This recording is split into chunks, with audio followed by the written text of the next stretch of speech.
Bonsoir à tous, bienvenue dans Culture sans Or, saison 5, épisode 9. Dans cet épisode, nous reviendrons sur le match du Racing Club de Lens face à Monaco. Est-ce un bon point ou le résultat est-il frustrant? Nos consultants vous partageront leur avis et leur analyse sur ce match. Dans le temps additionnel de cette première mi-temps, vous retrouverez Mathieu qui viendra nous partager sa vision de l'actualité dense du Racing Club de Lens ces derniers jours. À la mi-temps de cette émission, vous retrouverez, comme chaque semaine, le quiz. En seconde mi-temps, vous en avez désormais l'habitude. Ce sera l'heure du zoom sur notre invité du jour. Nous profiterons de cette trêve internationale pour effectuer un premier bilan sur ce début de saison, les réussites, les échecs, la gestion du mercato. Nous mettrons en perspective l'été lensois. À 2 semaines du match face à Lyon, nous conclurons l'émission par les pronostics de la team Culture sans Heure. Et pour m'accompagner ce soir, c'est une recrue qui fait ses preuves week-end après week-end et qui s'installe pleinement dans la rotation Culture sans Heure. Bonsoir Jimmy. Bonsoir Pierre-Sam, bonsoir à tous les supporters. À l'inverse, il fait partie des tauliers de cette émission et il est déjà très bien installé dans la rotation. Bonsoir Sébastien Dallet. Bonsoir Pierre-Sam, bonsoir à tout le monde. Une nouvelle fois, Culture sans Heure a fait le choix d'ouvrir son micro aux supporters. Aujourd'hui, c'est Baptiste que nous avons sélectionné. Bonsoir et bienvenue Baptiste. Bonsoir Pierre-Sam, bonsoir à tous. Pour conclure ce tour de table, c'est avec un immense plaisir et un immense honneur que l'on accueille le champion de France 1998. Bonsoir et merci Hervé Arsène d'être avec nous. Bonsoir à tous. Messieurs, on y va, on rentre tout de suite dans le vif du sujet et on siffle la première mi-temps. Après son élimination européenne, le Racing se devait de réagir face à un adversaire de grande qualité qui a peut-être pour ambition de titiller le PSG en championnat, c'est l'AS Monaco. Le Racing a arraché un match nul dans le temps additionnel un partout où Will Steele a déclaré après le match: c'est un point mérité, on a eu 2 poteaux, un but annulé, on est très content du caractère que l'on a montré, on est frustré après un tel scénario et les occasions que nous avons eues, cependant on va retenir la force de caractère et le bilan comptable avec 7 points sur 9 à la trêve. Jimmy, à la vue de la physionomie du match, du but sévèrement refusé et on y reviendra après, est-ce que ce match nul n'est-il finalement pas une petite déception pour le Racing Club de Lens? Non, effectivement, je pense pas que ce soit une déception, même si au vu des conditions défavorables, c'est-à-dire on peut commencer déjà par la pelouse, qui était dans un état catastrophique, et puis après on peut rejeter les décisions arbitrales, qui ont été très compliquées, souvent contre nous. Mais sinon, si on se base sur les statistiques, je pense que les 100 heures ont eu le plus d'occasions, les occasions les plus dangereuses et nettes. Je pense qu'aujourd'hui, les Monégasques doivent être assez satisfaits d'avoir évité la défaite, eux, plutôt que l'inverse. Baptiste, plutôt d'accord. Bon point pour Monaco, 2 points de perdu pour Lens, ou ça reste un bon point pris par Lens avec la physionomie un peu bizarre de ce match, surtout dans les 10 dernières minutes? Non, je pense que c'est un bon point. Alors on espérait plus évidemment, mais avec la défaite de jeudi, euh, rebondir en prenant un point à l'extérieur euh, face à Monaco, qui est quand même un prétendant, je pense, au titre avec le PSG, c'est plutôt un moindre mal et je trouve ça positif quand même. Seb, dans ce match, il y a eu quand même un fait marquant, important. C'est la décision d'annuler le but de Rémi Labolascari. L'arbitre a justifié cette annulation par la déclaration suivante: dans ce genre de situation, c'est une main accidentelle et donc pas sanctionnable au regard de la position. Néanmoins, à partir du moment où le contact existe et où le joueur marque dans l'immédiateté, on se doit de refuser. Comment t'interprètes cette déclaration de l'arbitre qui, dans un sens, t'explique que c'est pas sanctionnable, mais qu'il faut tout de même sanctionner? Comment on doit interpréter ça, Seb? Ça m'a fait tousser, tu vois. Donc déjà, je sais pas, je ne comprends pas, je connais pas toutes les règles de l'arbitrage, mais je sais que c'est hyper compliqué en ayant passé les diplômes. Je sais que c'est galère à interpréter en fait les règles de l'arbitrage vraiment. Donc, on va dire que la finalité étant que le but a été annulé, hein, puisqu'il s'est aidé certainement par sa main, voilà, alors que c'est un miracle déjà qu'il puisse récupérer la balle. Bon, bref. Après, le plus important, c'est effectivement, et quand il a marqué, que ça a été refusé, j'en étais sûr que Monaco allait marquer direct derrière, et c'est ce qui s'est passé.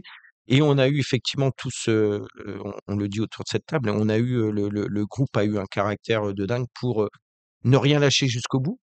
Et on s'est rué vers le but adverse et fort heureusement, on a réussi à égaliser, ce qui pour moi est tout à fait logique. Et ce match nul, sur l'ensemble du match, me paraît tout à fait logique. Après, je dis pas si le but de Rémi avait été accepté, moi prendre 3 points à Monaco, je l'aurais pris aussi, hein. Mais en étant effectivement honnête sur le match, en tout cas ce que j'ai ressenti, c'est que je trouve que le match nul est logique. Et comme dit Baptiste, un match nul à Monaco, Monaco qui avait pris 0 but Mhm. depuis le début de la saison, tout comme nous en championnat. C'est un très, très bon résultat et on fait partie des équipes qui font un très bon début de saison, ce qui change de la saison dernière. C'est vrai, c'est vrai. Vous avez vu passer une stat d'ailleurs, je crois qu'en un peu plus de 40 matchs, où Monaco avait offert le score, on avait perdu 37 fois, donc c'est pas rien quand même d'avoir pris le point du match nul encore plus à Monaco. Hervé, plutôt d'accord avec ce qu'a dit Seb, match nul dans ton ressenti plutôt logique, malgré ces petites, ces faits petits non, mais ces faits de match qui auraient pu changer la physionomie et le score final de ce match. Ouais, comme il le dit, donc on démarre bien déjà. On est très proche de ceux qui sont devant. À partir de là, on a tout changé. Il y a les staffs qui arrivent, qui essaient de reconstruire les choses. Et donc, à partir du moment où on ne perd pas, je pense qu'il faut se satisfaire de ça. Et après, bon, c'est le foot, hein, il y a toujours une part de chance, une part de responsabilité de l'arbitre. Donc, je pense que, bon, il, il a essayé d'appliquer ce qu'il pense la loi. À partir de là, il faut accepter ce qu'il a décidé.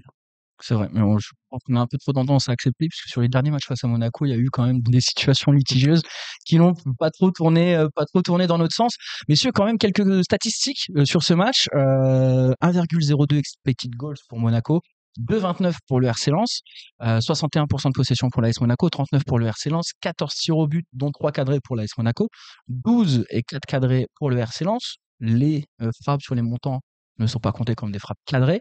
On voit au fil des matchs que le contrôle du ballon n'est pas un objectif fondamental dans le plan de jeu de Will Steele.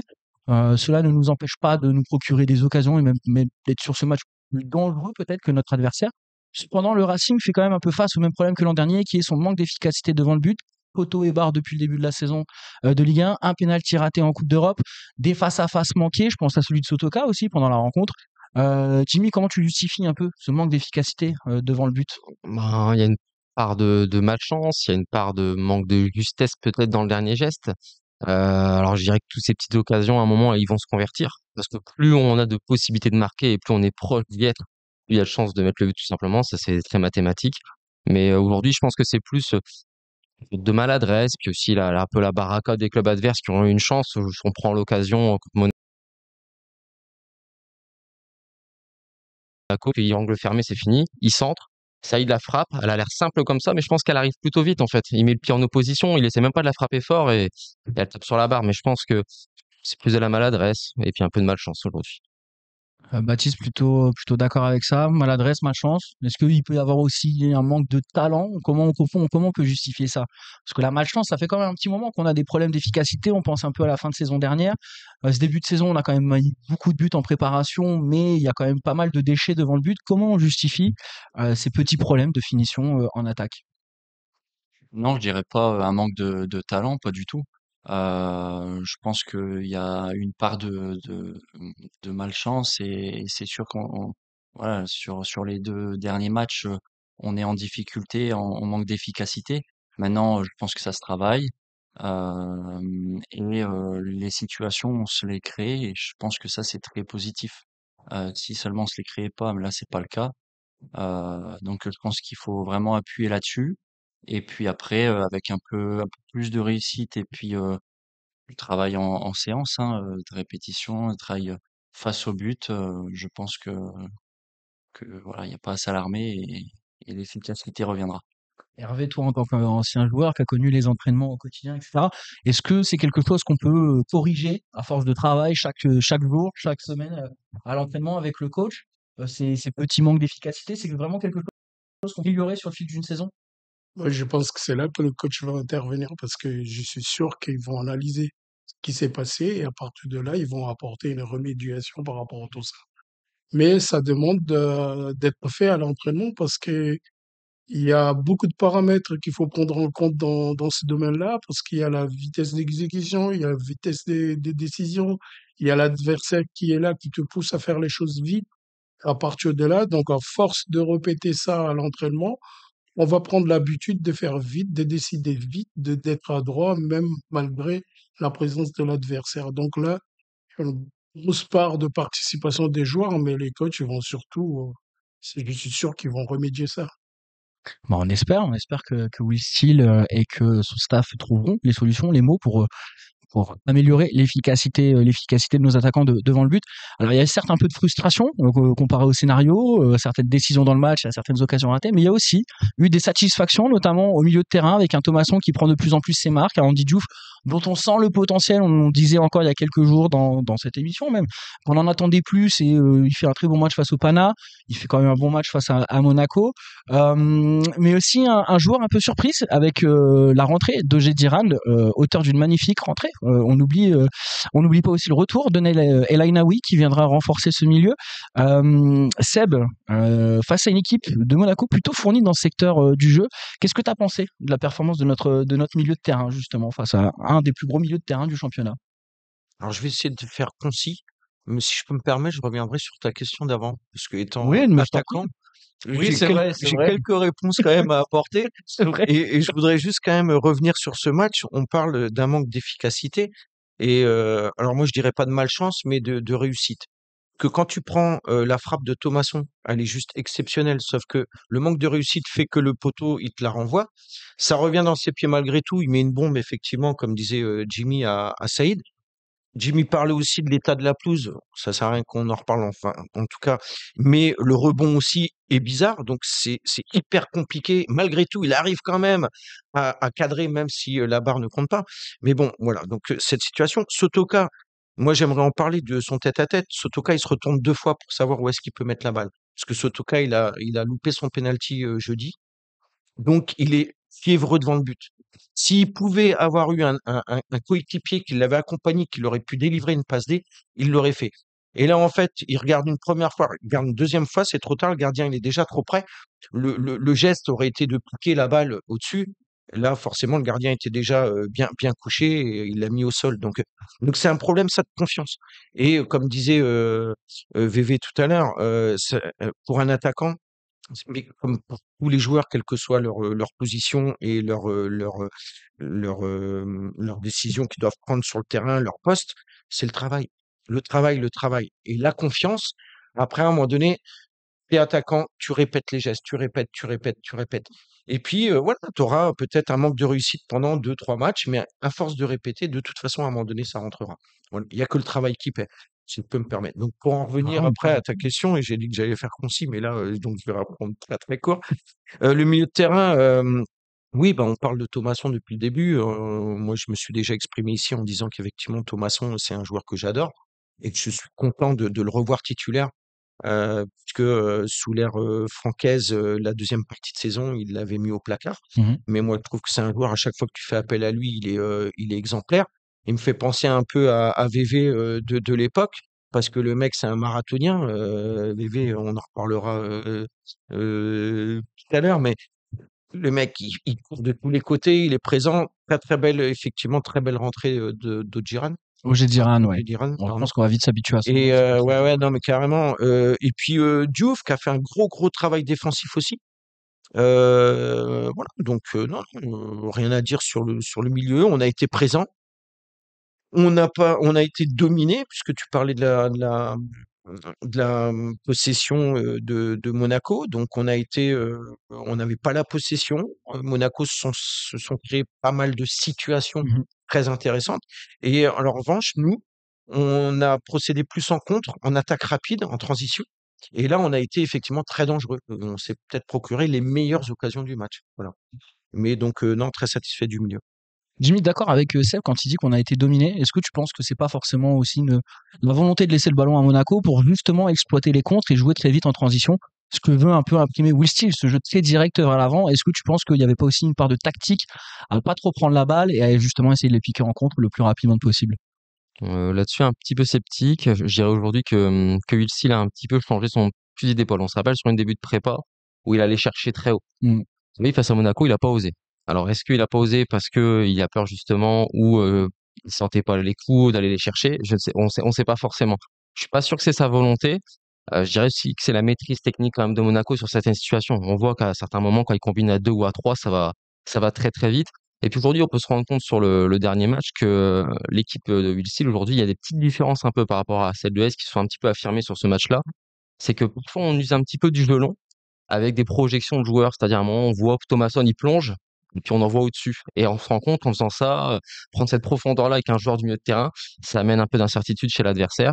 Pareil, je trouve un peu que nos centraux n'ont pas trop été fixés. Nos défenseurs, nos trois derrière, là, ils n'ont pas osé trop aller fixer. Est-ce que c'est une volonté ou c'est peut-être plus justement parce que Steele essaie de jouer un petit peu plus direct? Moi, je pense que c'est un peu plus ça.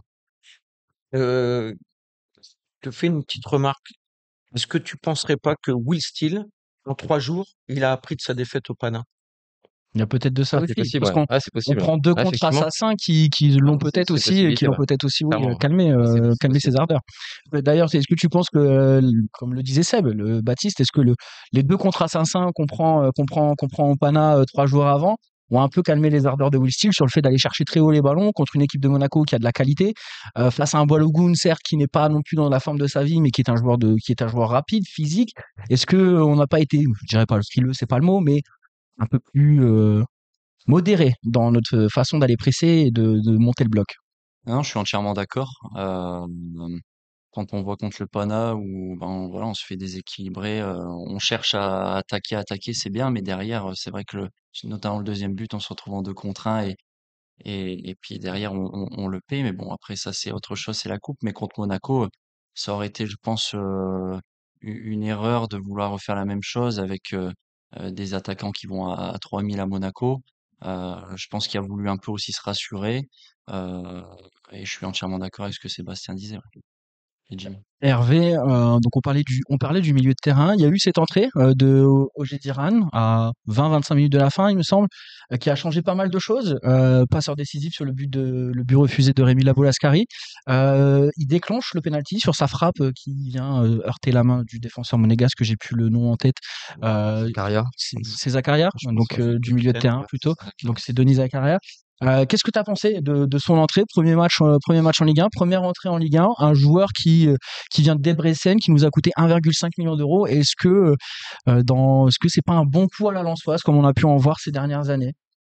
Mais justement, les joueurs de haut niveau, c'est ça, hein, donc que tu rentres 5 minutes, que tu rentres 10 minutes, on va te juger en fonction de ton entrée, de ce que tu as fait sur le terrain. Je suis très content pour lui parce que c'est pas toujours évident de rester sur le banc après rentrer. Quand on rentre, qu'on arrive à faire des belles choses, c'est tant mieux. Et après, je vais revenir un peu sur tout ce qu'on a parlé là tout à l'heure par rapport au terrain, par rapport à notre entraîneur. Moi, je pense que déjà, en tant qu'entraîneur, il a dû certainement vu le tas du terrain. Donc, nous, quand on regarde la Gaillette, ça n'a rien à voir avec tous les terrains pratiquement d'entraînement, je pense. Il n'y a pas beaucoup de terrains d'entraînement qui sont comme à la Gaillette. Et en tant que coach, je suis sûr qu'il a vu l'état de terrain. À partir de là, déjà, il a pu prendre certaines décisions. Et après, il y a le match là-bas aussi qu'on s'est pris des contres. Et il a certainement vu aussi la vidéo par rapport à Monaco et on des attaquants très vite. À partir de là, il a certainement pris des décisions. Ah bah, on n'était pas au vestiaire pour entendre qu'il a donné comme consigne, mais je suis pratiquement sûr, quand il a vu le tas de terrain, il a dit, et il s'est dit, ça va vite. Et en même temps, le tas de terrain, eux, ils ont certainement l'habitude de jouer sur un terrain comme ça parce que chez eux, c'est sec. Donc, à partir de là, ils ont l'habitude. Et nous, on a l'habitude plutôt des terrains qui fusent un peu. Des terrains un peu plus gras, ouais. Donc, à partir de là, je pense qu'ils ont pris une décision de dire on attend un peu et après l'intelligence des joueurs qui fait que peut-être même s'il l'a pas demandé, moi, je pense que quand on parle de transition, ce qui est important, c'est souvent les gens, ils vont dire, il faut qu'on pose le jeu pour pouvoir gagner le match. Moi, je pense que c'est surtout la concision qui va faire la différence. Si on a des joueurs capables de lire le jeu, là, je dois aller vite ou pas. Certainement, nos joueurs à vue, ils peuvent aller très vite par-dessus parce Mhm. qu'il y a de l'espace derrière. Et là, bah, ils ont essayé d'exploiter cette situation-là, quoi. C'est ce qui a fait notre entraîneur l'année d'avant, en jouant contre PSG ici, en restant très bas avec un bloc pratiquement devant notre surface, comme par hasard, on n'a pas vu Mbappé avec sa vitesse de course C'est et vrai. sa technique. Donc, ils ont certainement analysé les choses et à partir de là, ils ont pris des décisions de faire comme ça. C'est vrai qu'on peut louer le travail de Will Steele dans l'approche du match et dans l'exploitation des failles monégasques. Autre performance à souligner après celle du milieu de terrain, c'est la performance défensive du Racing Club de Lens, qui de façon un peu plus globale, hormis face au Pana jeudi, où on a la sensation de retrouver un RC Lens quasi imperméable cette saison. Quelle est ta sensation, Baptiste, autour du travail défensif du Racing et de la solidité retrouvée? Moi, je trouve Kusanov très costaud. C'est vraiment une belle option. Alors, c'était pas prévu que Danso revienne. Malgré tout, je pense qu'on peut être très heureux d'avoir ce genre de joueur dans notre défense à 3. Après, Grady, personnellement, je l'aime beaucoup. Enfin, je pense que beaucoup de clubs peuvent envier la défense qu'on a dans cette animation, ce système de jeu. Donc, moi, je soulignerais vraiment Kusanov et Malang Sarr aussi, qu'on peut avoir aussi de côté en solution. Mmh. Donc, non, défensivement, je pense on a vraiment un bagage très solide. Jimmy, convaincu par la performance défensive du Racing hier, par la performance de Kusanov aussi. Est-ce que tu as la sensation qu'on retrouve un peu ce point fort qu'on avait, qui était une défense un peu rouleau compresseur et qui est très difficile à bouger? Au final, on prend un but sur coup de pied arrêté, avec une tête qui est quand même relativement exceptionnelle, mais sinon, il y a eu des phases de jeu où Monaco était dangereux, mais on n'a pas eu vraiment la sensation qu'on était en panique et totalement dépassé par l'attaque monégasque. Bon, effectivement, et puis je trouve que ouais, Kuchanov, il a fait vraiment un très très bon match, que ce soit contre le Pana ou contre Monaco, il a vraiment fait un bon match. Faut pas oublier son âge. Là-dessus, on peut louer, on va dire, Sébastien qui avait dit la semaine dernière qu'il était prêt. Effectivement, si je me base sur les 2 matchs, aujourd'hui, il est prêt. Clairement, là, il a joué comme une équipe niveau Europe et une autre. Et je pense que Kuchanov a été bon, vraiment dans un autre registre que Danzo. C'est-à-dire que je trouve qu'il est vraiment dans la lecture de trajectoire. Je trouve que vraiment, il est un placement vraiment impérial. Et parfois, il sait aussi faire un petit peu comme on l'a vu jeudi contre le Pana, un peu faire autre chose, c'est-à-dire coller au maximum le joueur, empêcher de se retourner comme sur Ionannidis. Ionannidis, il a carrément été éteint en fait, parce qu'il était tellement proche de lui qu'à un moment il vous étouffe. C'est une sangsue en fait. Et ça, c'est vraiment un aspect que j'ai beaucoup aimé chez lui. Par contre, sur Malang Sarr, c'était pas mal dans la relance, mais j'ai trouvé que 2, 3 fois, je l'ai trouvé un peu lent. S'il tombe sur un joueur vif qui va le percuter ou autre, je suis un petit peu plus sceptique face à des équipes du haut de tableau. Merci Jimmy pour l'analyse de la défense lensoise. Seb, je voudrais revenir avec toi, et on en a déjà un peu parlé tout à l'heure. Jimmy d'ailleurs l'a un peu évoqué, c'est le point noir de ce match qui est la blessure de Zaroury, absent potentiellement quelques semaines. On n'a pas encore la durée de l'indisponibilité, entorse à la cheville, de ce que j'ai pu lire dans la presse. Will Steele était très très en colère après le match, notamment à cause de l'état de la pelouse, enfin, il incrimine la pelouse comme étant la cause de la blessure du milieu offensif lensois. Selon toi, est-ce que la Ligue, enfin, comment la Ligue peut autoriser que des matchs se jouent sur des pelouses en si mauvais état?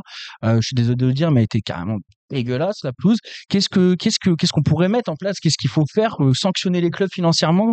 Parce que là, on parle quand même d'un joueur qui était important pour nous dans ce début de saison, qui va être absent plusieurs semaines pour une pelouse complètement détruite, alors qu'on est à la J2. Je crois que c'est le deuxième match qui se joue à Monaco. Qu'est-ce que tu penses de ça? Qu'est-ce qu'il faudrait faire pour toi pour améliorer les conditions de jeu en Ligue 1?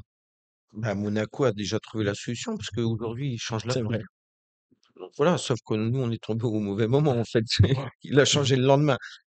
Donc après, non, je ne sais pas. C'est intéressant comme question, mais j'avoue, je ne connais pas tous les tenants et aboutissants de la Ligue des. Enfin voilà.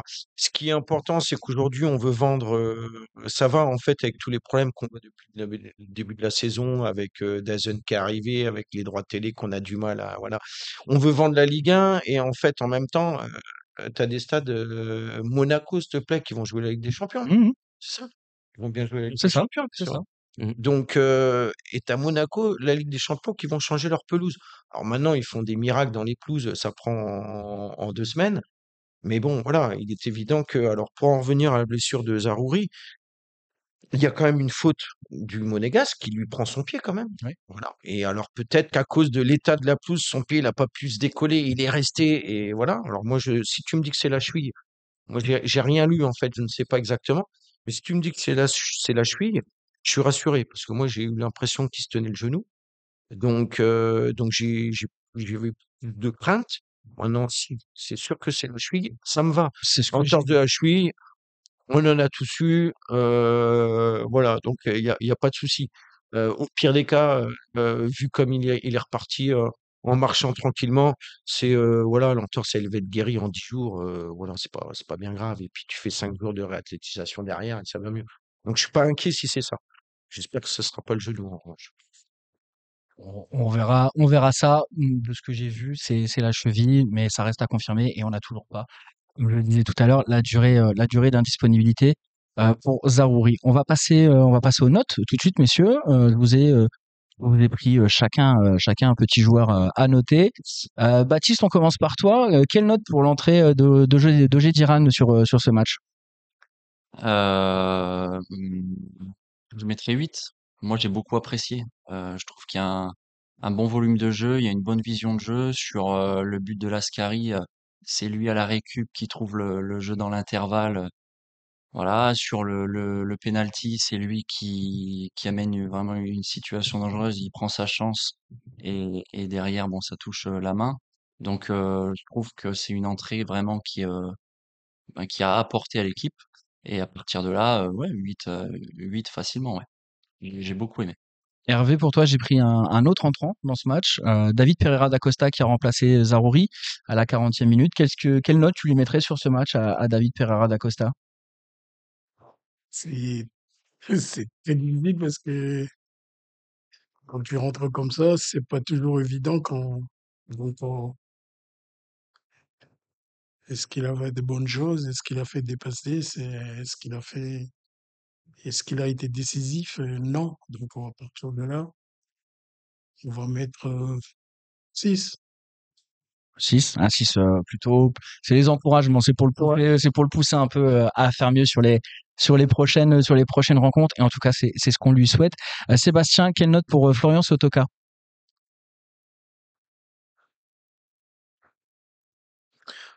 Si je suis dur, je mettrais 5 parce que il est positionné en tant qu'attaquant. Donc attaquant aujourd'hui, tu dois être décisif. Il n'y a pas eu de passe D et il n'y a pas eu de but. Donc si je suis dur, je mets 5. Après, c'est Florian Sotoka. Il a fait justement, je crois que sur la frappe d'Odjediran, c'est Flo Sotoka qui lui fait la remise, il me semble, hein.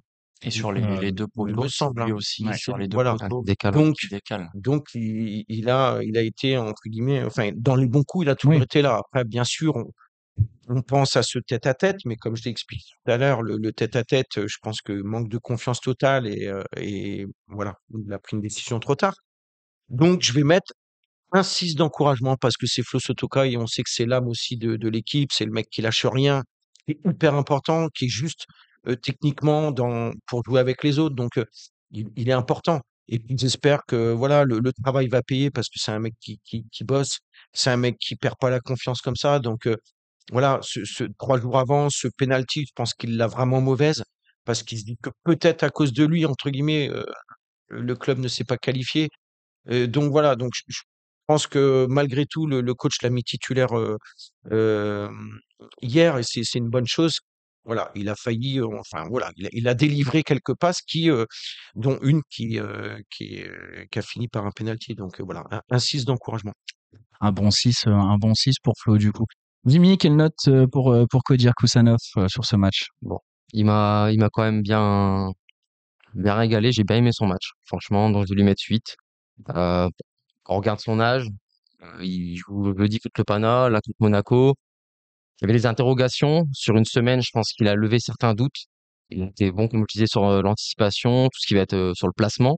Sur la relance, il y a un moment à la 60e, il y a une statistique 70e qui sort comme quoi il a fait 6 dégagements longs. On pourrait se baser et se dire bon bah ça veut dire qu'il allonge, mais peut-être pas. Ça veut plutôt dire qu'il est bien placé pour entre guillemets éviter le feu.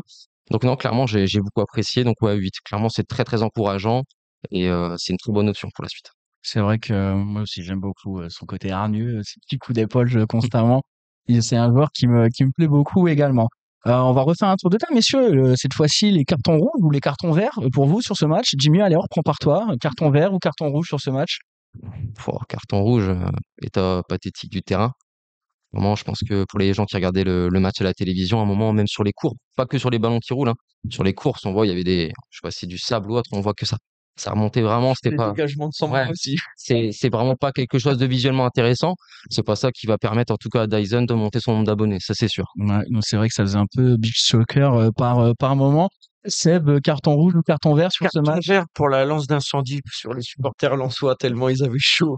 Et donc c'était une image très très sympathique puisque c'était à la demande des Lensois. Ouais, vas-y, viens nous arroser. Donc Thomas serait là, il aurait pu nous en parler. Donc je vais dire ça, mais sinon oui, un rouge manifeste forcément pour l'état d'une pelouse d'un club qui joue la Ligue des Champions, quoi. Voilà, C'est ça. bravo. Bon après, il y a une maladie sur la Côte d'Azur et les pelouses sont cramées. Voilà, donc c'est comme ça, malheureusement. Hervé, est-ce que tu as un carton rouge ou un carton vert à distribuer sur ce match pour Ouais, Monaco? pareil que le copain, c'est le terrain. Si je dirais c'est une ville qui n'a pas de sous, ça peut se comprendre un peu, mais je pense qu'ils ont suffisamment de yachts pour amener de l'eau. Donc, c'est la pelouse. La pelouse, bon, c'est Ouais. vrai que c'est un peu le point noir de ce match. Baptiste, carton rouge, carton vert? Je vais pas être très original. Carton rouge pour la pelouse, évidemment. Très bien, bah Il écoutez, aurait pu dire pour l'arbitre juste, ou pour la VAR. Juste un petit rouge pour la on VAR. aurait pu mettre un rouge à la C'est VAR, c'est vrai, C'est vrai. c'est Tout à vrai. fait. Mais on peut le faire hein, Ouais. de concert, de mettre un rouge tout le temps. On la VAR, on le rouge fait, collectif. on le Ouais, fait, Pour on la met un VAR. rouge collectif tous les Voilà. 5 pour la VAR sur ce match. Merci messieurs pour ce débrief. Tout de suite, on accueille Mathieu pour le temps additionnel de cette première mi-temps. Bonsoir Mathieu. Bonsoir à tous, je participe aussi au carton rouge collégial. Salut Seb. Alors Mathieu, une semaine assez riche au niveau de l'actu. Oui, une semaine assez riche, c'est vrai, mais si tu me le permets, Pierre Sam, j'aimerais quand même qu'on rende hommage aux Marseillais, qui sont quasiment les seuls à avoir payé pour avoir un joueur du Racing cet été et qui l'ont déjà pris en grippe. Bon, la magouille à Marseille, on ne connaît pas, alors eux au moins, ils n'ont pas sabordé la visite médicale pour annuler le transfert. Ouf, on a eu chaud. Bon, on connaît la suite. Cambriolage dans un mois, départ au prochain mercato. Tiens, d'ailleurs, Ellie, rappelle-nous quel maillot tu ne voulais pas porter. On reparlera transfert juste après, mais on débute Mathieu avec la Coupe d'Europe qui s'est précipitamment achevée cette semaine dans une certaine tristesse. Comment ça, une tristesse? Non, pas du tout. Oh oui, évidemment, on va plus jouer de match européen cette saison. Honnêtement, non, on va pas se cacher, ça fait bien chier. Mais bon, positivement en ce jour de rentrée des classes, où des milliers de petits supporters sont rentrés à l'école lundi, voyons, le positif, ça va leur permettre de se coucher plus tôt en semaine, et ça, c'est important. On va aussi éviter aux parents de devoir négocier avec les enfants. Tu sais, bon, d'accord, mais tu montes à la mi-temps. Tout le monde là, ce traumatisme. Ouais, malheureusement. Et puis surtout, on va permettre de soutenir le mouvement des supporters le week-end dernier face à Brest. Le foot, c'est le week-end. Voilà, c'est fait. Et puis évidemment, on va reparler de Mercato avec une semaine assez folle. Ouais, une semaine folle, en effet, à l'image du mercato qui est complètement fou. On a fait d'ailleurs une belle découverte cette année, la VAR des transferts. Bon, ça faisait déjà quelques années qu'on a découvert l'annulation du but. Encore hier d'ailleurs, malheureusement. Tu marques, tu célèbres un but, t'es content, tu balances ta bière, t'as même pas eu le temps de commencer. Et puis là, 2 minutes plus tard, t'es triste parce que ton but est annulé.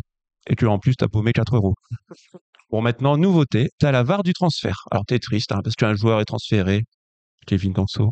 Et puis au final, non, parce que t'as la VAR médicale qui intervient pour annuler le transfert, et donc, t'es content. Enfin, t'es content quand c'est Lanaoui ou Kevin Danso qui reviennent, t'es content. Mais bon, t'imagines le bordel si c'était Spirin qui était revenu? Peut-être que Damien serait content chez nous. Bon, on va pas se le cacher, le Mercato c'est vidéo gag cette année. Ouais, non, mais sérieusement, j'ai l'impression que vendre un joueur contre de l'argent, ça a été un exploit cet été. Non, mais sérieusement, t'as Elanaoui qui est finalement refusé. Monaco, Spirin Zaïdara, qui part gratos, Abdul Samed dont personne ne veut, Danso recalé à Rome, Sichouba qui part pour 3 francs Sichou. Ouais, elle est bien. Je la garde. Non, mais je me demande si la solution d'avenir pour vendre les joueurs, c'était pas le colis mystère. Alors, je vous explique, c'est un concept en vol avec les maillots de foot. Tu payes 50 € et tu reçois un maillot aléatoire. Un vieux maillot en général. Tu vois, tu donnes 2 millions d'euros au Racing et nous, qu'est-ce qu'on fait? On t'envoie un joueur au hasard. Non, mais franchement, génial, non? Tu mets une somme, t'attends impatiemment à l'aéroport et puis quand l'avion atterrit, tu sais pas si c'est Kevin Danso ou si c'est Abdul Samed qui va sortir. Non, mais franchement, au moins on se marrait, non? C'est un concept, effectivement. Bon, la trive arrive au bon moment, Mathieu. Ouais, bah, j'espère que tu parles pas pour moi, Pierre Sam. Je suis très fatigué, Pierre Sam. Non, mais oui, on a tous besoin de cette trêve, hein. Surtout les jardiniers de Monaco, hein. T'imagines quand même que leur terrain, c'est quand même plus un terrain de beach soccer que de football. Enfin, merde, il y a quand même des pigeons qui sont venus squatter le terrain pendant le match, hein. Ça, faut le faire. Bon, à vrai dire, j'ai regardé une deuxième fois le match et je me demande si les pigeons dans l'histoire hier, c'était pas plutôt nous. C'est tout pour moi. Bonne semaine et allez, lance. Merci, Mathieu. Mathieu l'évoquait lors de sa chronique transfert. Le transfert de Danso avorté par la Roma à cause d'un avis médical qui ne semble pas être confirmé par les médecins en charge des nouveaux tests passés par Danso à son retour à Lens. Qu'est-ce qu'on doit en penser, Seb, de ce transfert avorté enfin, c'est un peu suspect. Qu'est-ce que toi t'en penses de cette annulation de transfert au dernier moment? Bon, moi, je suis bien content de récupérer Danso, même si je m'étais fait à l'idée qu'il parte et donc ça m'aurait fait plaisir de voir Rouzanov toute l'année. Euh, J'en pense que étonnamment, dans la foulée, il y a déjà un autre joueur qui arrive pour 9 millions à la Roma. Et puis, bah, j'en pense tout simplement qu'il y a quelqu'un qui est derrière tout ça, qui est un ancien Lensois, qui s'appelle Monsieur Gisolfi. Donc voilà, On dira rien, mais on n'en pense pas moins. j'ai pas grand-chose à dire, mais ça me paraît quand même très, très, très bizarre. Ouais, Très bizarre, cette histoire. un peu trop de coïncidences en même temps sur ce dossier. Tout de suite, on va siffler la mi-temps et puis on va passer au quiz, messieurs. Le thème du jour, le RC Lens et l'équipe de France. On est à la veille de la trêve internationale. Un quiz un peu corsé aujourd'hui. On va faire deux équipes. Équipe Jimmy, Sébastien. Équipe Baptiste, Hervé. Messieurs, première question. Combien de joueurs ont-ils déjà été sélectionnés en bleu? Attention, on parle de joueurs sélectionnés lorsqu'ils jouent au Racing. Une proposition par équipe.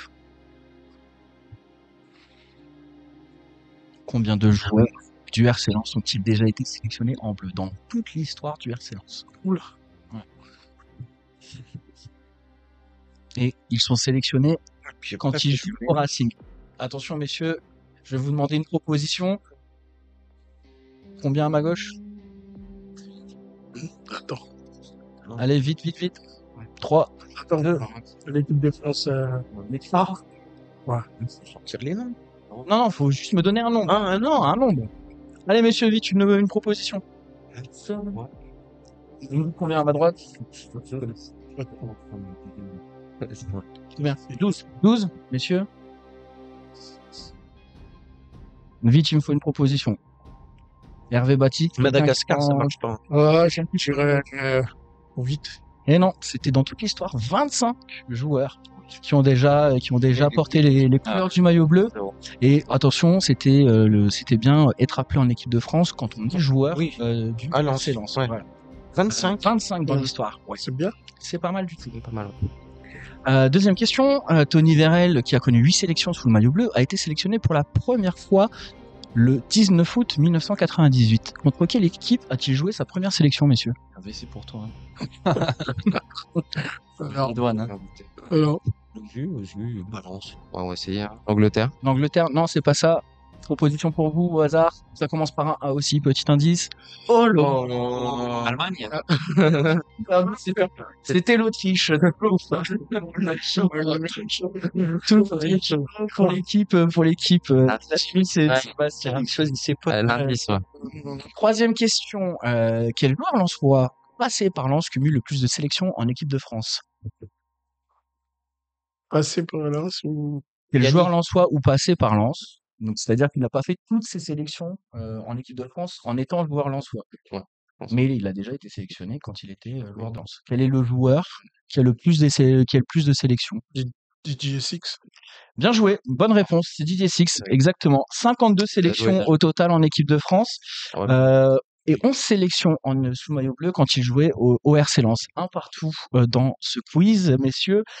Quatrième question. Quel Lensois disputa la Coupe du Monde 1958 aux côtés de Raymond Kopa et Juste Fontaine? J'avoue, celle-là, elle est gratuite.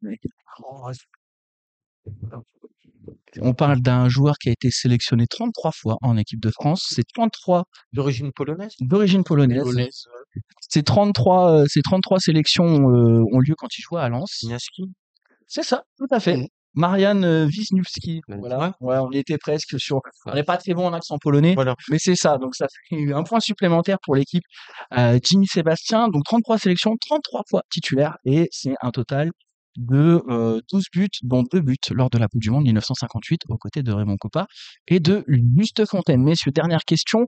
Peut-être une question décisive ou une question pour faire égalité, puisque vous n'avez pas trouvé de réponse à la deuxième question.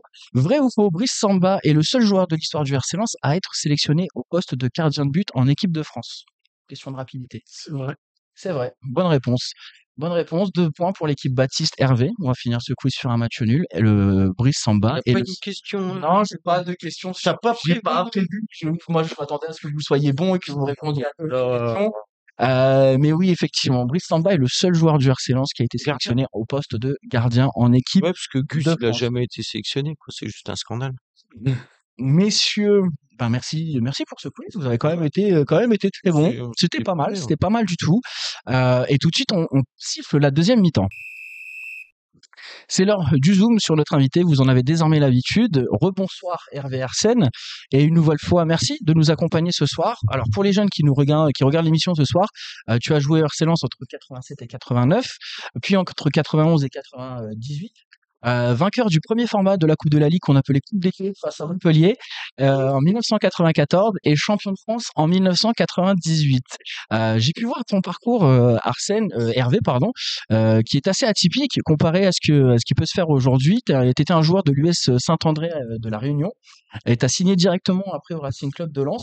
Comment le Racing Club de Lens a fait pour te repérer et te faire venir de la Réunion jusque le fin fond du nord de la France? En fait, j'ai eu la chance d'avoir joué dans une équipe où il y avait Jean-Luc Arubar, Canal+, plus Michel Dumont, qui est un ami de Gérard Roulier. Ils se sont donné le mine tous les deux.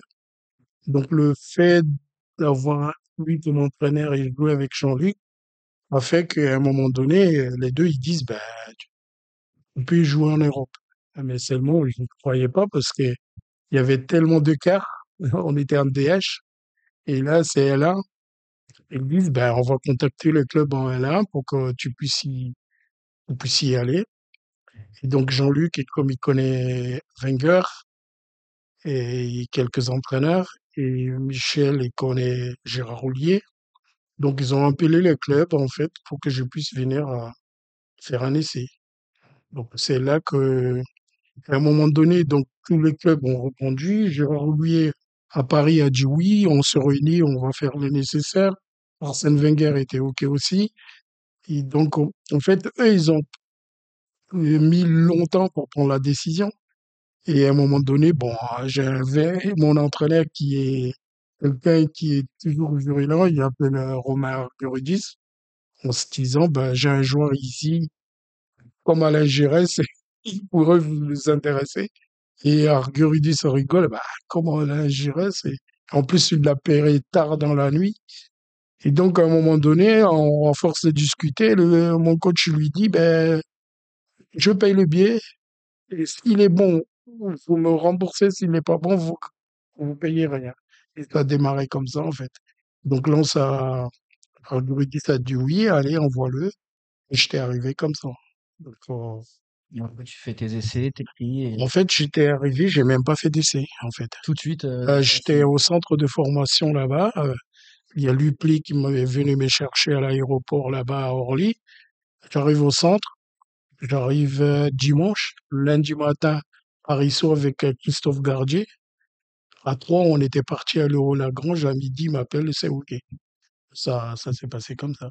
c'est vrai que c'est une super histoire, c'est assez atypique quand même comme parcours comparé à ce qu'on peut connaître aujourd'hui, les Ouais, centres de formation, etc. ouais, C'est beau que ton coach de l'époque ait poussé pour que tu puisses tenter ta chance. ouais, c'est surtout pour moi un rêve parce que j'imagine, le 84, à la francilienne, l'équipe d'Europe, je regardais devant la télé. Et 84, 85, 86, 87, les mecs que j'ai regardés à la télé, et donc, C'est une anecdote extraordinaire par rapport à Arnold Sowinski qui me disait, Hervé, si tu prends bien Tigana, on gagne le match. Et dans ma tête, coach, c'est mon idole, je peux pas le toucher. Et donc, voilà, quoi, c'est super, super histoire.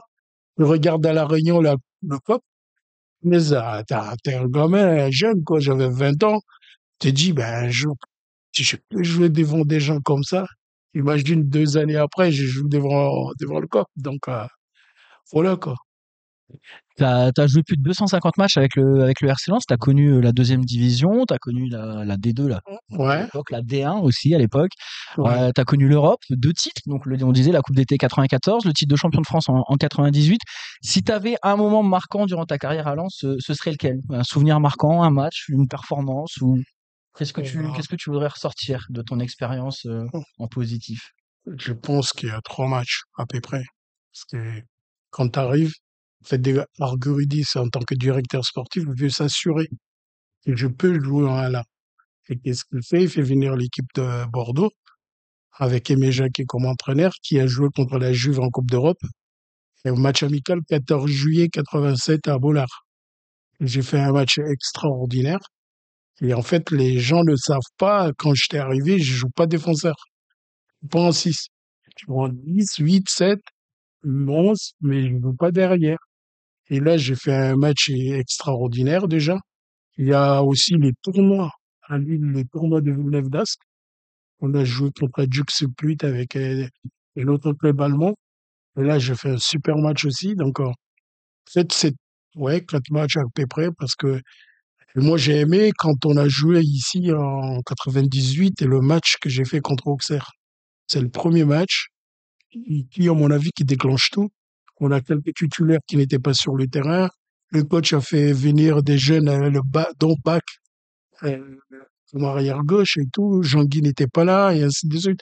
Dans la tête, tu t'es dit, mince, nos tauliers ne sont pas là. Comment on va faire? Et là, bing, on fait un super match.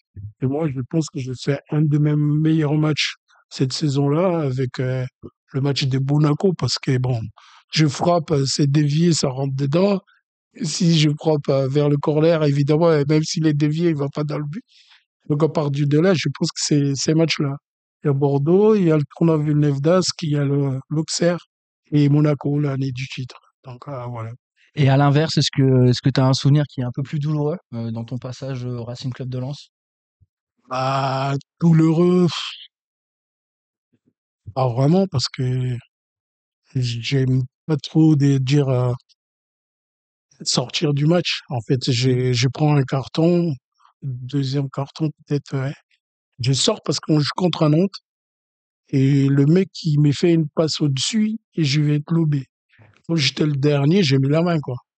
Donc après, bah évidemment, l'arbitre me sort et ça me restait un peu à travers la gorge. Et après, ben le fait de dire, comment dire ça, de partir de Lens Ouais, pour partir à La Roche, c'était très dur. c'était dur, ouais. Ah, c'était très, très dur, mais bon, après, j'ai eu la chance que quand j'arrive, j'ai fait déjà 23 sélections avec l'équipe de Madagascar. Et comme là-bas, les supporters sont très, très durs, t'as déjà l'habitude un peu comment dire, de prendre sur soi-même, quoi. Mhm. Et donc, du coup, malgré ça, je sors du vestiaire, j'étais parti à Vimy. Et ce qui m'a vite remis en selle, c'est que Joachim Marx m'appelle le soir, vers 18h, en se disant, est-ce que ça te dit de venir avec moi à La Roche? Et ça m'a, ça m'a reboosté encore plus parce que même moi, en sortant du vestiaire, j'étais parti courir tout seul. Et j'étais déjà reboosté pour dire, ben, il faut que je réussisse à tout prix. Et donc, il faut pas que je porte l'étiquette d'un perdant, quoi. C'est inconcevable. Et là, quand j'arrive à La Roche, ben, voilà, quoi, je repars, fais tout pour pouvoir revenir à Lens derrière.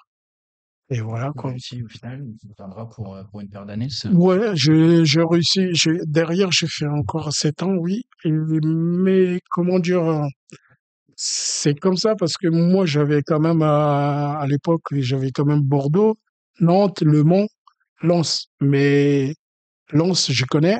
Et tu connais Monsieur Delélis, comment il adore son club. Et l'avènement fait que il y avait l'avènement de DNCG. Et donc, Bordeaux était hyper en difficulté par rapport à la DNCG parce que, ouais, avec le président Bez. Et moi, je sais que Monsieur Delélis n'abandonnera jamais son club. Et d'autant plus, c'est le club qui m'a fait découvrir le haut niveau. Et donc, le choix était vite fait, quoi.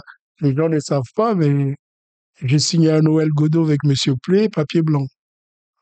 Je dois revenir en juin. Le contrat a été signé déjà en décembre sur une feuille blanche et on réglera tout en mois de juin quand tu seras là. Ouais, donc, tu avais une confiance folle dans le club et dans Bah, l'institution aussi. en fait, quoi qu'il arrive, imagine, je sors d'un village où tu mets un coup de poing au mur, le mur il tombe. Et là, le Racing m'offre tout ce que tu peux espérer, ce que tu peux espérer, quoi. Je peux aider ma famille, comment dire ça, je peux avoir ce que je veux, j'ai fait un métier que j'ai rêvé, et c'est un jeu que j'ai toujours fait depuis mon enfance, et là, on me dit, ben voilà, qu'on te donne une chance d'y arriver, et j'étais fou. Donc voilà, pour moi, quoi qu'il arrive, c'est mon club, c'est trop fort comme sentiment pour qu'on puisse l'exprimer, quoi. C'est au-delà de ce qu'on peut penser, je pense. C'est beau ce que tu nous dis là. Seb, toi, t'as partagé le vestiaire avec Hervé. Est-ce que t'as une anecdote, Des conneries. ou quelque chose à nous raconter à propos d'Hervé qui nous raconterait pas lui forcément? Pas d'anecdote particulière parce que VV, c'est quelqu'un qui est très très discret mais qui adorait les jeunes. Moi, je sais que j'ai eu la chance d'intégrer jeune le groupe. Et VV, très discret mais qui te donne toujours plein de conseils. Tout le temps, tout le temps. C'était mon numéro 6. Donc, quand je perdais aussi des fois la balle, il courait pour moi. Et tellement été gentil, il me disait, attention, petit, là, perds pas trop la balle là, parce que lui, il était là, en train de courir. Et en parlant de courir, moi, ce qui m'a, hormis ses qualités techniques, parce que comme VV disait, il était 10 avant, ou des postes offensifs. Moi, je l'ai connu que 6 forcément. Mais Ah, effectivement, c'était un 6. Moi, je le comparais un peu à Mafouba, tu vois, C'est si un peu moderne, des 6 technique. qui ont une technique de 10, Hmm. en fait. Et en plus de ça, 6, je trouve ça lui allait bien parce que le mec, il a 4 poumons, 5 cœurs, on allait courir à Vimy et tu vois, il disait, je suis parti du vestiaire, j'étais déjà parti courir à Vimy. Il fait que courir. Nous, on partait pour, ça y est, tu vois le coach arriver dans le vestiaire en basket, tu dis, bon, bah, c'est bon, on va aller à Vimy, on va courir. Il y en avait qu'un qui avait le sourire dans le vestiaire, c'était Pépé. Allez, c'est parti.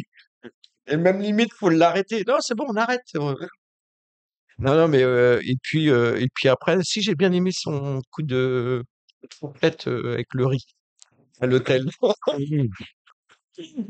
Pour les matchs. Pour aller pas plaisanter avec la nourriture. T'es un bon mangeur. oui, ouais, j'ai souffert beaucoup à cause de ça, en fait. J'ai mangé, mais après, et quand le matin, dès la noix arrive, il louche, il regarde à gauche, il voit à droite pour regarder la balance. Et comme moi, je prends très vite le poids, et voilà, quoi. Notamment, on a dit, t'as arrêté à 35, j'ai arrêté à cause de ça, en fait. J'ai souffert tellement dans ma tête que mentalement, je n'arrivais plus. Le coach a tout fait pour que je continue. Je lui ai rendu son je lui ai dit non, ça va, c'est bon, j'arrête, parce que mentalement, je peux plus. Donc, tu viens de le dire, arrêt ta carrière à Lens à 35 ans. Ouais, Mentalement difficile pour toi de continuer. Derrière, tu rentres en tant qu'éducateur à la Gaillette. Tu vas même diriger la Gaillette, il me semble. ouais. Euh, je vois que t'as pris une petite plaquette avec toi. C'est tous les joueurs qui sont sortis durant ton passage à la Gaillette, c'est ça? Disons que j'ai fait pas mal d'années quand même là-bas, parce que j'ai arrêté en 98. Tout de suite, je suis rentré en tant qu'éducateur. En fait, le club m'a donné le choix où on va t'augmenter ton salaire quand j'ai signé le dernier contrat. Ils m'ont dit, ou on t'augmente ton salaire, ou on te donne un emploi dès que tu arrêtes. Et j'ai demandé à Monsieur Lamarche à cette époque-là, laisse-moi un peu 2, 3 jours parce que c'est une option que j'ai jamais pensée. Et donc après 2 jours, je me suis dit, mais ouais, c'est pas bête.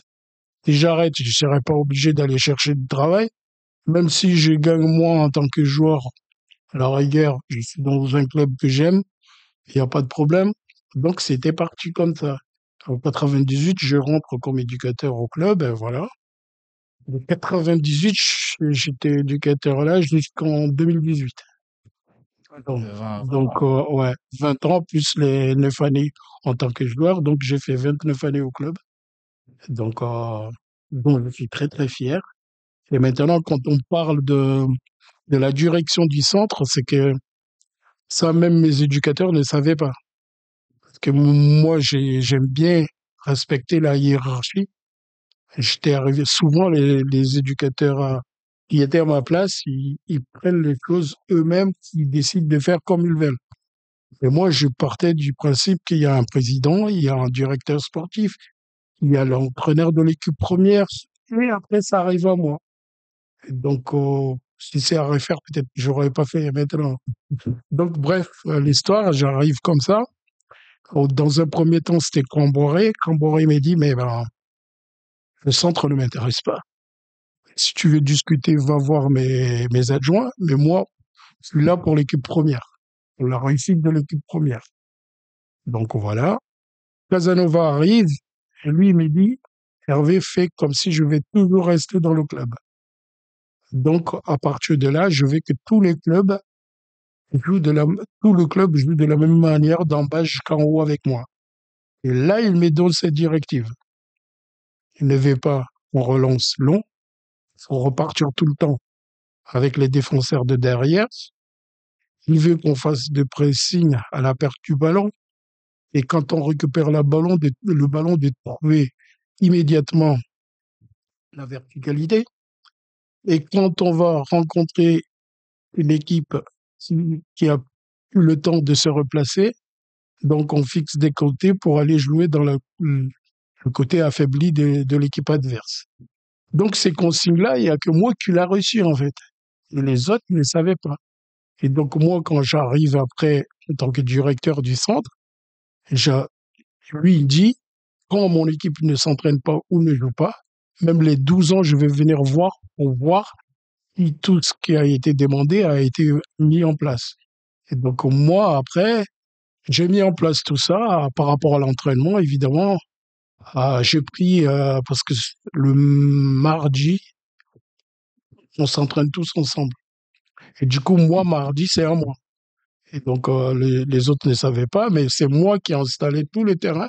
En fait, l'entraînement a été basé sur qui l'a demandé. Donc, basé sur la possession parce qu'il veut qu'on a la possession, basé sur la pressing parce qu'il veut qu'on fait le pressing, et après basé sur le jeu sur la verticale parce que il y a la verticalité qu'il recherche. Et moi, derrière ma tête, quoi qu'on fasse, il faut marquer 2 buts pour gagner le match. Donc, j'ai mis différents ateliers comme ça, pour justement respecter ce qu'il voulait lui. Et ça pour toutes les sections jeunes à Lens, c'est ça? En fait, ça, c'était fait pour le centre. On a 60 joueurs qui s'entraînent en même temps. On divise à peu près une douzaine. Et on a 5 ateliers différents. Et de temps en temps, j'incruste là-dedans des ateliers à une connotation athlétique à la fin. Donc, comme ça, ils tournent dans l'atelier comme ça. Mais mes entraîneurs ne savaient pas que c'est l'entraîneur de l'équipe première qui a demandé ça. Donc, voilà un peu comment ça s'est passé. Et donc, je pense que c'était pas trop mal parce qu'on a été en finale et on était en demi-finale dans les 2 années que j'étais au centre comme responsable. Donc, Dans Bardella, tu parles? ouais. Donc, il y a Contre Monaco, c'est ça aussi. ouais, finale. Après, on a fait aussi, voilà, avec Van de Put. Donc, on a fait quelque chose d'assez bien quand même. Mais bah, après, je suis très fier du centre parce que et à l'époque, qui va dire qu'on va sortir un joueur qui est champion d'Europe 4 fois, Oui, c'est vrai. qui est champion du monde, et ainsi de suite. Et quand je regarde la plaquette, on peut avoir une équipe avec une allure extraordinaire parce que quand on voit Il y a des jolis noms, hein. Raphaël Varane, Kondogbia, Serge Aurier, Belhadj Nadir, Alexandre Koef, Mohamed et Dami. Et là, on a Torgan Hazard, Gaël Kakuta, Assou Koto, et donc même Adel Tarab en bas. Donc, on voit tous ces noms-là, on peut proposer, c'est une fierté d'avoir participé avec le collègue à sortir des joueurs des très très hauts niveaux. Mm. Moi, je pense que ce soit Raphaël ou que ce soit, je dirais, Aurier, tout ça, ça a quand même ramené pas mal de sous au club qui nous a permis d'avoir un super centre, qui nous a permis de vivre un peu peut-être l'Europe et que les gens parlent un peu de nous, je vais dire par là, quoi. Donc, je suis très très fier d'avoir fait ça et en plus de ce qu'on a fait en tant que joueur, notamment avec Monsieur Dallet, là. Et voilà, quoi. Donc, Et justement, parce que on parle du centre de formation, de ton passage, quel regard toi tu as aujourd'hui sur la politique un peu du centre de formation? On sent que dans la communauté un peu de supporters lensois, on aimerait avoir plus de jeunes qui montent en équipe première et on sent qu'il y a un peu ce plafond de verre et que c'est compliqué d'intégrer des joueurs du centre de formation dans l'équipe première. Le dernier en date, c'est David Pereira da Costa qui ouais. s'est imposé mais qui n'est pas non plus un titulaire indiscutable. Quelle est toi ta vision sur ce point et sur la politique menée par le club actuellement sur les jeunes qui jouent dans notre centre de formation? Moi, je dirais que ce soit nos dirigeants ou le staff, ils sont dans une situation très difficile. Très, très difficile. On a même évoqué tout à l'heure, on a l'habitude maintenant d'avoir le pain au beurre. Et donc, intégrer un jeune, ok, mais un jeune, il faut lui donner le temps de s'épanouir. Et comme nous, on a l'habitude maintenant d'avoir l'Europe, ah ouais, c'est à double tranchante. Pourquoi D'un côté, on a envie de mettre les jeunes, mais quand ça ne va pas, qu'est-ce qui va arriver? on leur laisserait pas assez de temps si ça se passe pas bien, c'est ça pour toi? Je pense plus aux supporters. Ils vont être frustrés si Oui. ça marche pas. Et à partir de là, ils vont se retourner contre qui? Contre le staff, contre nos dirigeants, inconsciemment. Donc, la situation est très, très compliquée. Avant, à un moment donné, on pensait que on va prêter les joueurs à un club un peu plus élevé pour qu'ils prennent leur marque, pour qu'ils s'aguerrissent. Et ça, le problème aussi, les jeunes, quand tu le fais comme ça, lui, il n'a pas trop envie. Donc, c'est un vaste problème. Il faut peut-être tout le monde se réunisse autour d'une table pour pouvoir discuter de ça. Parce que le jeune, tu le prêtes, il ne veut pas y aller. Et tout le monde dit, mets-les, le mettre, mais quand ça ne va pas, on tape l'entraîneur, on tape les dirigeants. Et donc, comme on est autour de la table, peut-être donner une idée de comment on peut résoudre ce problème-là. C'est vrai. C'est vrai. Tu as signé à Saint-Laurent-Blangy, qui joue en D1 cette année. Tu t'occupes encore aussi des stages Raphaël Varane. Parle-nous un peu de cette expérience à Saint-Laurent-Blangy qui se prépare la saison à venir et parle-nous un peu des stages Raphaël Varane. Fais-nous-en un peu la promotion. Qu'est-ce que toi tu y fais là-bas? Pour qui c'est ouvert, les jeunes, etc. Parle-nous un peu de ces deux expériences que tu vas gérer, que tu gères encore avec les stages. Je me permets. Je dois être court ou pas? On peut faire un peu concis, Ouais. mais Bon, je vais essayer parce que comme tu me poses des vastes questions, déjà, je tiens à remercier Raphaël Varane avec sa famille. Que le gars, comme on l'a dit, il est 4 fois champion d'Europe, il est champion du monde et il s'occupe encore des autres, des enfants des autres, je vais dire par là. Il aurait pu se dire, je m'occupe de la famille, de mes amis, après le reste, c'est pas mon problème. Non, le gars, il est généreux, il a créé ces stages-là, tout est non payable, c'est extraordinaire. C'est pour ça que les stages 100% gratuits. c'est 100% gratuit et en même temps, tous les équipements sont fournis de A à Z, même les gourdes, parce que moi, une mère qui était étonnée même quand tu me demandes, il faut que j'amène le gourde pour mon fils. Non, non, non. Même les gourdes, tout est fourni. Donc, à partir de là, j'adore ce qu'il fait sa famille, avec son team, avec les bénévoles. J'adore dans le sens où, au jour d'aujourd'hui, le mot entraide galvaudé, partage, il n'y en a plus, tout le monde est égoïste. Et le gars, il dit, je me consacre à aider les autres. Et ça, je trouve, c'est extraordinaire. Après, j'ai raconté au gamin là-bas une anecdote en disant que, en fait, je raconte une histoire un peu pour dire comment l'entraide est beau. Parce que c'est l'histoire, en fait, de deux personnes. L'un, il marche, mais il voit pas. L'autre, il voit, mais il marche pas. Et ils sont tous les deux fins. Et ils ont fait quoi? Celui qui marche prend l'autre sur le dos. Ils habitent à un endroit au bord des champs de maïs. Ils ont été accueillir le maïs pour pouvoir manger. Et donc, j'ai dit aux gamins, vous voyez, l'entraide. Aidons-nous mutuellement et la charge de nos malheurs en sera plus légère. Donc là, c'est pour ça que j'adore ce qu'il fait Raph par rapport à ces stages-là. Je prends congé exprès pour aller faire ce stage-là parce qu'il y a de l'entraide, il y a encore, je pense à toi, j'ai envie de t'aider, j'ai envie d'apporter un peu. Et en parlant de ça, ben, Saint-Laurent, c'est arrivé à cause de ce stage-là. Parce qu'on était au stage là-bas. Mais bon, comme le président du club, il fait un peu le tour des ateliers, et à un moment donné, ben, il m'appelle dans son clubhouse là-bas, il me dit, mais est-ce que ça te dit de venir avec nous? On aimerait bien. Mais moi, je pensais qu'il blaguait. Donc, moi, je me dis, bon, c'est bien, mais je ne croyais jamais qu'il parlait sérieusement. En fait, c'est grâce à ces stages-là, en fait, on s'est rencontrés. Et comme j'aime l'homme, je fonctionne beaucoup avec avec le sentiment, en fait. Donc, eh ben, lui, il avait peur.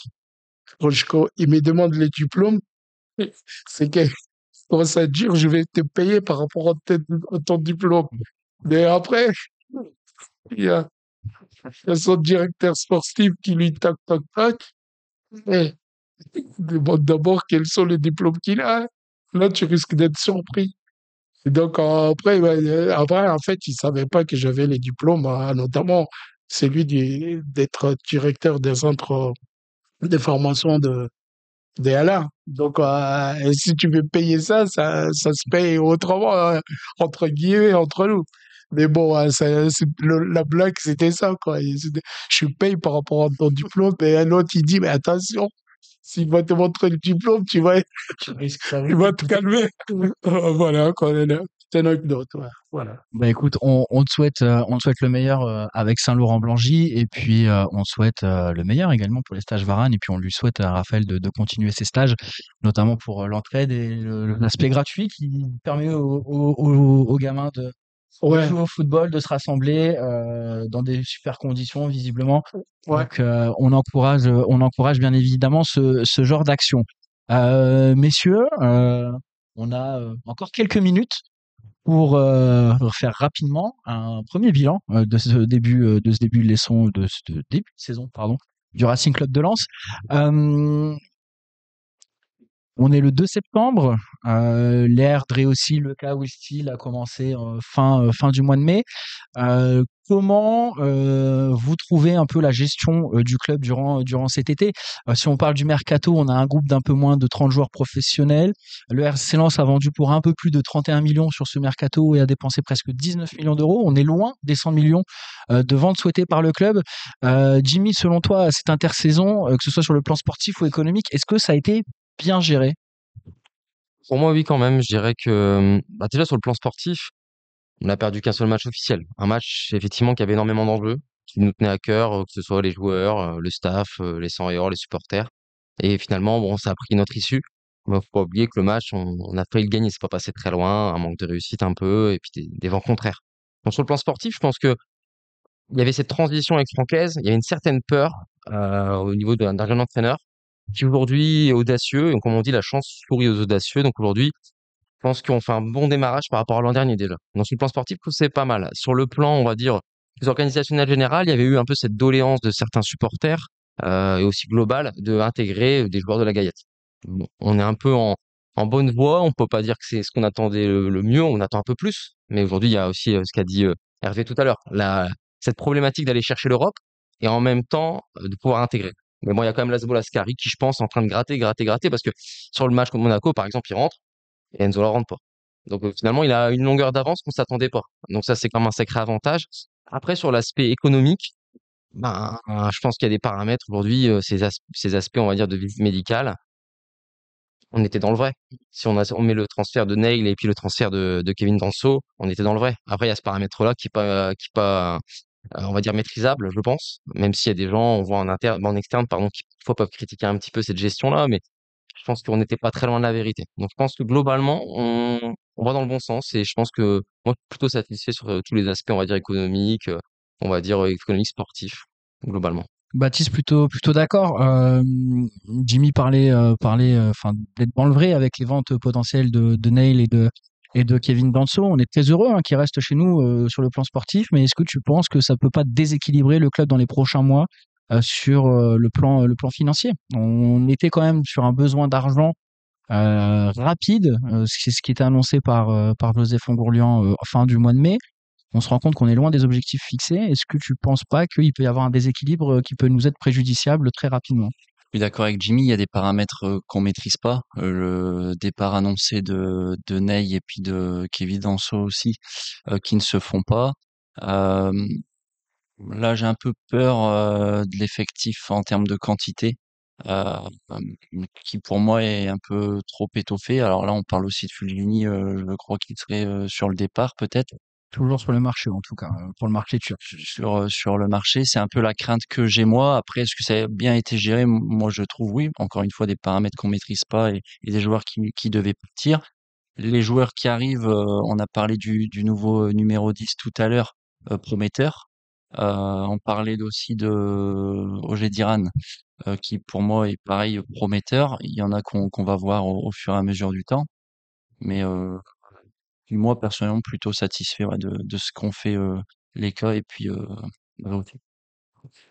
Il y a aussi Diego, je ne sais plus comment, Lopez, Diego qui est Lopez, dans ouais. la cellule. C'est Ouais. vrai qu'on était tous un peu sceptiques. Au final, pour l'instant, le travail semble plutôt bon avec des bons choix de recrues à confirmer sur le long terme et tout au long de cette saison. Revenons un peu sur la partie terrain désormais. Will Steele a fait ses débuts sur le banc lensois. On retrouve un jeu très attractif, très vertical. Est-ce que toi, Seb, t'es séduit par Will Steele en termes de contenu et de propositions sur le terrain? Ouais, je pense que tout le monde est séduit de Will Steele de par ce qu'on a connu déjà à Reims, parce qu'on a très très vite entendu parler, même si on suit le foot un petit peu comme ça et qu'on est supporter du Racing Club de Lens, on a tous entendu parler de Will Steele et des résultats qu'il arrivait à avoir avec Reims, avec un style de jeu de l'Aune là-bas. Donc du coup, et quand on a annoncé le départ de Francaise et qu'on a annoncé l'arrivée de Will Steele, ça a calmé tout le monde. Ça va. Je crois qu'à Lens, tout le monde était très très content.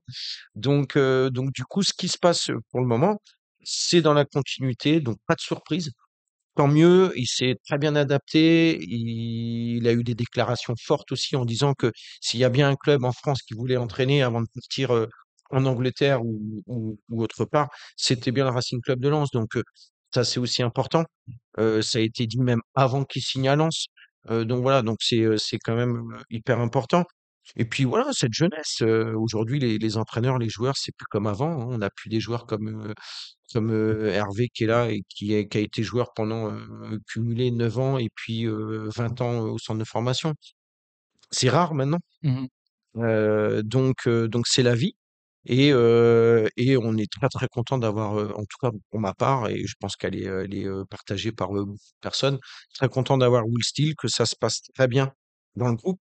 Maintenant, Baptiste en a parlé aussi, attention, la quantité dans l'effectif, puisque maintenant que le mercato va se terminer, donc on parle de la Turquie, mais tu as aussi Non, pas l'Arabie Saoudite. l'Arabie Saoudite. Pense à ça par rapport à Fulgini. Turquie, je suis moins sûr que ça puisse l'intéresser, quoique je ne sais pas. Mais voilà, il y a encore des possibilités. Donc voilà, le seul bémol, En règle générale, pour moi, Hervé pourra mieux en parler que moi, c'est un effectif un peu trop pléthorique, difficile à gérer. C'est difficile à gérer parce que quand le mercato sera définitivement terminé, il faut gérer les mecs où tu sais qu'ils joueront jamais. Et là, c'est là que le verre peut attaquer la pomme et que ton vestiaire où tout allait bien, que tout d'un coup il peut se pourrir. Donc voilà, une vigilance par rapport à ça, mais je fais confiance aux personnes qui sont en place. Je fais confiance au président qui, jusqu'à présent, depuis il a repris le club, a fait que des bons choix. Donc moi, j'ai une entière confiance en staff, au staff et au board en règle générale du club. Hervé, t'es plutôt d'accord avec ce que vient de dire Seb, que un peu moins de 30 joueurs sous contrat quand on a que le championnat et la Coupe de France à jouer, c'est peut-être un peu trop à gérer au quotidien pour le staff. Je pense que oui, c'est très compliqué parce que on regarde les clubs, les gros clubs, entre guillemets, hein. Parmi les gros clubs, on va parler par exemple de Barcelone. Souvent, ils ont 16 tauliers. Le reste, le complément, c'est des jeunes. Mhm. Comme ça, les 16 tauliers, ils sont toujours là. Et quand ils en ont besoin, ils prennent les jeunes qui font les compléments. Et donc, comme il a dit, c'est le plus dur quand t'es coach, c'est, c'est gérer les joueurs que toi, tu utilises pas. Ceux qui jouent, ils sont contents, donc t'as pas à s'occuper trop d'eux. Mais ceux que tu ne fais pas jouer, comment trouver des arguments pour toujours les motiver, pour qu'ils soient toujours concernés, et ainsi de suite. C'est très, très dur à gérer. Et après, quand on parle de coach, de jeu vertical, le jeu de vertical de notre équipe, pour moi, c'est un peu logique. Le coach qui est là, c'est les Anglais, et c'est Kick Abrash. Donc, et c'est un peu leur manière de voir le football. Et quoique maintenant, ça a changé un peu depuis qu'ils ont Pep Guardiola là-bas. Il a apporté une autre culture et une autre manière de jouer. Mais donc, jouer vertical pour un Anglais, pour moi, c'est pas étonnant, quoi. Et peut-être aussi qu'on a aussi des joueurs qui sont, comme on a dit, comme j'avais dit tout à l'heure, euh, poser le jeu pour gagner, c'est bien, mais quand tu as des joueurs qui sont capables, le plus important pour moi, c'est la transition, en fait. Des transitions défensives pour aller offensif ou des offensives pour aller défensif. Tu fais la différence quand tu as des joueurs qui sont capables de lire le jeu. Dans quel moment, qu'est-ce que je dois faire? Est-ce que je dois aller vite ou est-ce que je dois prendre le temps? Et donc, peut-être que nous aussi, le coach, il aime ça. Peut-être on joue direct, mais on a aussi peut-être des joueurs qui sont capables de dire, de voir très vite, d'analyser très vite la position de l'équipe adverse qui a un déséquilibre numérique qu'il peut exploiter par des passes longues. Si on a des joueurs adroits pour le faire, je pense que je vais pas m'en priver non plus parce que quand on joue derrière, crois-moi qu'on n'aime pas se retourner ou courir vers notre but, hein. Comme lui qui court vite, si tu dois te retourner, tu te retournes, il est déjà lancé et toi tu dois pousser pour le suivre. C'est pas évident. Donc tant mieux pour nous. Maintenant, peut-être qu'on arrive à varier, je vais dire, ce sera encore plus formidable. Être capable de lire là, je dois aller très vite. Là, on va prendre le temps. Si on est capable d'allier les deux, ce sera super. Par contre, concernant l'aspect du club au niveau financier, ainsi de suite, je pense que on a eu la chance d'avoir un président qui est financier, quoi. Donc, Oui, c'est son job. Donc, je pense qu'il sait faire et il va il faut trouver, avoir confiance. on peut avoir confiance en lui pour mettre en exerce son savoir-faire de ce côté-là. Ben, nous, on est là plutôt pour moi de pousser l'équipe, de supporter, Bien sûr, bien sûr. de les faire penser qu'on est là derrière eux, qu'on les épaule, qu'on les supporte, quoi. Même dernièrement, quand on a douté face à certaines décisions, pour le moment, il nous prouve que il avait peut-être pas forcément tort et qu'il fallait un nouveau souffle à l'équipe. Jimmy, pour conclure un peu sur ce bilan, le point noir, c'est l'élimination jeudi face au Panathinaikos. En même temps, on est à 7 points sur 9 en Ligue 1, 4 buts marqués, 1 but encaissé. Est-ce que le début de saison en championnat est au-dessus de tes attentes par rapport à ce qu'on aurait pu prédire? Et est-ce que l'élimination face au Pana, c'est simplement un accident et que si on joue le match 10 fois, on le gagne peut-être 9 fois? Moi, je dirais que c'est juste un accident. Aujourd'hui, je pense qu'on est bien en championnat. On a Fontaine-Angers qui est certain promu, Brest qui on a gagné le match. Les gens auraient pu penser que Brest allait être au même niveau que l'année dernière, mais finalement, pour l'instant, ils sont un peu longs au démarrage. On en a profité, donc tant mieux. Monaco, on les voit toujours juste derrière le PSG et finalement, on les a plus que titillés. Donc, je pense aujourd'hui, ouais, c'était juste un accident. Je pense que clairement, je le vois plus comme ça. Après, il va falloir continuer dans la durée. Et c'est là qu'on va être attendu. Mais après, je pense que, ouais, clairement, je pense que c'est plutôt bien. En tout cas, c'est depuis le début, on fait des très bonnes choses. Baptiste, pour conclure un peu sur ce bilan, conclure définitivement, puisque je t'ai déjà dit ça juste avant, Jimmy, mais cette fois-ci, pour vraiment conclure sur cette partie bilan, euh, est-ce qu'on doit toujours être prudent avec les objectifs affichés? En début de saison, on était là, oui, top 7, sans vraiment s'annoncer concurrent à l'Europe. Là, on n'a plus de Coupe d'Europe, on a 100% de l'attention qui va être qui va être tournée sur le championnat et la Coupe de France. Est-ce qu'on peut affirmer vouloir jouer un top 5, voire peut-être même un top 4 avec le début de saison qu'on est en train de montrer? Je pense que pour moi, ce serait une erreur de se fixer tel ou tel objectif. Je pense que là, je veux dire, c'est que du plus. On a un bon début de saison pour l'instant. On a un coach qui a les valeurs qui correspondent, je trouve, à notre club. Hervé, pardon, parlait de transition. Il, il aime aussi avoir cette intensité que Francaise avait apporté les années précédentes. Euh, donc voilà quoi. Pas Moi, je d'objectif, me je vais te laisser. je serais pour un objectif, c'est avoir le plus vite possible presque 40 points, parce que maintenant qu'on a des Oui, c'est équipes en ça. moins au Ouais, championnat, c'est viser c'est le 34 même, je crois, aux alentours de 34. Donc 34 points bref, pour le allez, maintien. 40 points pour le maintien. Ah, mais t'as pas envie d'être plus ambitieux que Non, penser au le maintien? premier objectif. Après, tu prends un bilan là, on a 3 journées. 3 journées Oui, de bien sûr. championnat. Au vu Ça. des deux premiers adversaires, vu le calendrier sur les 3 premiers matchs, Heu, moi 7 points, ça me paraît cohérent. C'est-à-dire qu'on est dans la bonne dynamique de ce qu'on fait ces dernières années, ces années précédentes. Voilà. Donc pour moi, ça me paraît tout à fait cohérent. En revanche, là, on va voir ce qui va se passer parce que, le calendrier, là, il va Ouais, mais ça après, s'enchaîne. non, Il y bien a il sûr. y a des gros matchs qui s'enchaînent, donc à voir. On a loupé notre 1re confrontation aller-retour en Coupe d'Europe. Là, on a eu la chance de rejouer en Coupe d'Europe entre guillemets dimanche. Et là, les matchs qui arrivent, c'est aussi de la Coupe d'Europe, hein. Donc, on va voir. On Bien fera un sûr. bilan plus tard. Et après, encore une fois, après à la trêve. Mais dans un premier temps, moi, je dis l'objectif, le maintien, qu'on soit en Ligue 1 encore l'année prochaine.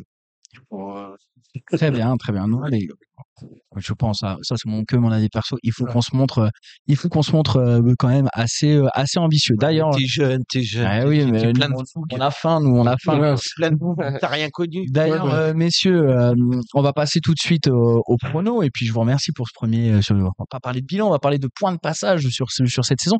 On va passer tout de suite au prono. Match dans 15 jours pour le Racing Club de Lens qui reçoit l'Olympique Lyonnais. Lyon capable du pire en ce début de championnat, comme du meilleur par séquence. On voit une défense lyonnaise très friable, un milieu de terrain en difficulté, mais des armes offensives qui restent très sérieuses.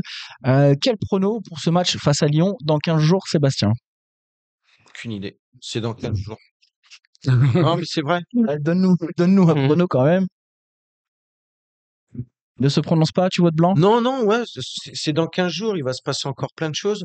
Je vais être attentif à l'actualité au quotidien. Donc il peut voilà avoir des nouvelles de Zaroury, savoir Danso où est-ce qu'il en est. Donc sincèrement, et c'est dans 15 jours. Donc Lyon, ok, il perd des 3-1, il gagne 4-3.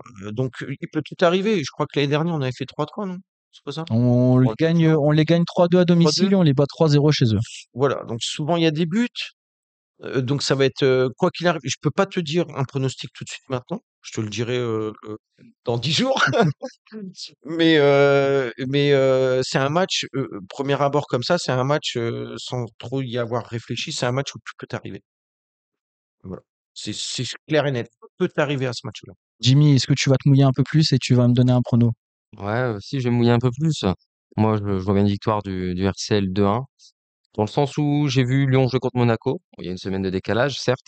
Mais effectivement, je vais m'appuyer de tes propos sur le fait que milieu de terrain et derrière, c'est un peu friable. Euh, mais effectivement, là, je rejoins Seb là-dessus sur le fait que ça va être un match ouvert. Par contre, bon, on sera dans le temple. Je pense que clairement, il faut concrétiser, il faut gagner ce match. Je pense qu'on en est capable. J'espère que cette fois-ci, tous les vents contraires qu'on a eu d'un point de vue arbitral et global, en tout cas, on sera sûr de la qualité de la pelouse sur ce match-là. Mais j'espère que maintenant, les vents contraires vont être dans le bon sens et que les frappes sur la barre et le poteau vont rentrer et le poteau rentrant et pas sortant. Baptiste, un prono pour dans 15 jours? Comme Sébastien et Jimmy, je vois des buts. Victoire 3-2 à Bollaert. 3-2 encore, comme l'année Ouais. dernière. Magnifique. Hervé, Merci. ton prono pour Lens-Lyon dans 15 jours? Allez, on va se lâcher 2-0. 2-0? Ouais, Ça, 2-0. ça, c'est de l'ambition. 2-0. Ça me plaît. J'aime beaucoup ce panache. Merci messieurs pour ce moment passé ensemble. C'est désormais l'heure de conclure cette émission. Merci à nos partenaires encore. Merci Hervé, Arsène d'avoir accepté notre invitation. Merci à nos chroniqueurs présents en plateau aujourd'hui. Je remercie également Damien et Antoine à la technique. Et bien évidemment, merci à vous qui nous regardez et qui nous écoutez. Likez, commentez, abonnez-vous aux différentes plateformes de podcast. Suivez-nous sur X, Facebook et Instagram. Et pensez à activer les notifications de la page YouTube Culture sans Erreur pour suivre nos directs. Bonne soirée et allez Lens!